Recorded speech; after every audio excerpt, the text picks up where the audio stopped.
That's why I live in a competitive environment. I live with my brother, my cousin. I live with men. We have a big house. We could all afford fucking 10 houses each. We live together on purpose. If my brother does 500 push-ups, I ain't gonna be the bitch of the house. I ain't gonna not do them. That's another reason the War Room exists. My organization, the reason it's so competitive, is the reason we kick people out. You have to fight to keep... Even if they pay, you're like, I don't give a fuck, get out. Like, I don't give a fuck, get out. It doesn't matter. Everyone pays to join, you get kicked out anyway. You have to fight to keep your place. That's the whole... Damn.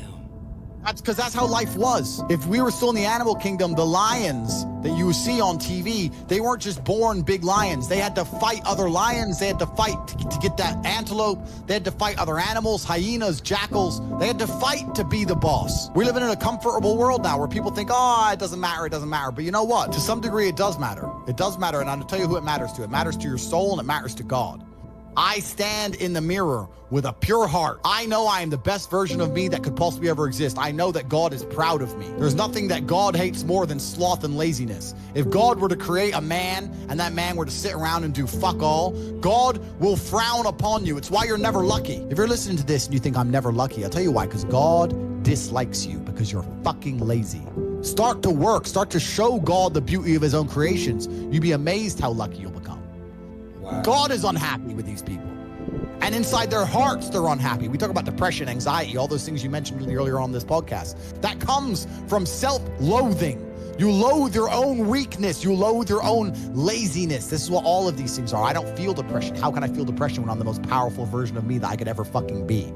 How can I feel depression when I could squeeze my own hand hard enough to break my own bones? How can I feel depression when I've smashed and destroyed 68 people's faces in front of me, men who thought they could test me in fair combat? How can I feel depressed? It's impossible. Do you understand? I think a lot of people think that my life is just running around in supercars, sleeping with girls and smoking cigars. And anyone who's around me long enough actually says, wow, Andrew, all you do is work. Of course all I do is work. I have $1 billion empire. The Matrix is trying to destroy my life. I have endless females to maintain, children to see.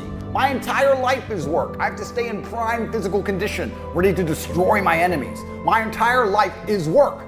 So when people want to quit, they want to give up, everybody has an excuse, nobody has any time, they will do it next week, they're a bit tired, they don't understand. That's all loser talk. You're not allowed to do that. That is part of the gauntlet. That is the off-ramp towards loserdom. You're on the highway, you're driving. There's exits all along the way to Loserville, Loser Town. When you're tired, when you don't feel like working, when you don't have enough time, when it's difficult, you can get off the highway anytime you want, but if you stay on the highway, you will end up a winner. When I hear people say, oh, it's hard, or I don't have time, etc., all you're doing is telling me you're a loser. Every single winner feels the same as you do. The difference is they do not quit.